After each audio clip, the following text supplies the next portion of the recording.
Hi everybody, Morley Scott along with Dave Campbell. It is October, and in the Canadian Football League that means a couple of things. First, you got to have warmer clothes to wear, and we'll thank Dirks for that, for Dave and I, but you also got to have a run game as you go down the stretch, and the Eskimos can thank John White for that, Dave, as he had a terrific game last week against Saskatchewan. 192 yards on 17 carries and 1 touchdown in his return, and fabulous. And don't forget about Mike Riley too. He had 106 yards rushing and 299 yards in total, and you got to obviously credit that offensive line. They were blowing holes open for their running backs and for the quarterback. So impressive when you can do that. It's not going to be 299 every game, but it's a template that if you control the line of scrimmage, especially in October when the games matter and heading into next month when the weather gets colder and you have to rely on your run game a lot, it's a good sign for the Eskimos. Weather won't be a factor when the Eskimos head to Toronto for their game this week on Saturday against the Argonauts, because if it's bad weather, they'll just close the roof at Rogers Centre and they'll have perfect conditions. Last year when the Eskimos went there,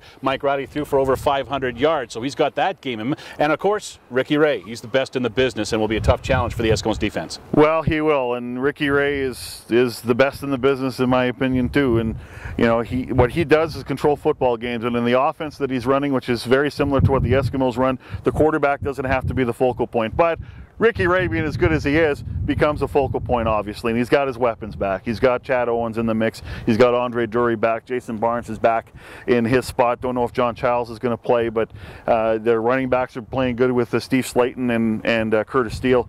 So Ricky Ray has some help around him, but if you let Ricky Ray beat you with his arm, which he's more than capable of doing, it's going to be a long day for the Eskimos. So they got to make sure this is a different situation. It's not Tino Sinceri, it's Ricky Ray. You got to find a way to pressure and disrupt the timing of Ricky Ray. Before the Eskimos play the Argonauts on Saturday, on Friday night, Calgary's going to play Saskatchewan. One of those teams is going to lose that game.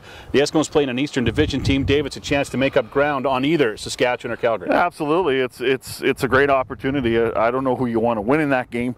I would probably pick Saskatchewan just because you want to keep the team that that's directly around you still around you. You know, so first place is still a possibility. I still think with 5 games to go, first place is pretty much gone.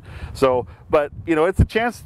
Whatever happens, Morley, the Eskimos are going to have a chance to move up in the standings and to put some pressure on either team or both. All right, Eskimos and Toronto Argonauts from Toronto on Saturday afternoon. We, of course, have the game for you on 6:30, Chet. It'll be a 2 o'clock kickoff. We've got the pregame show starting at 12:30.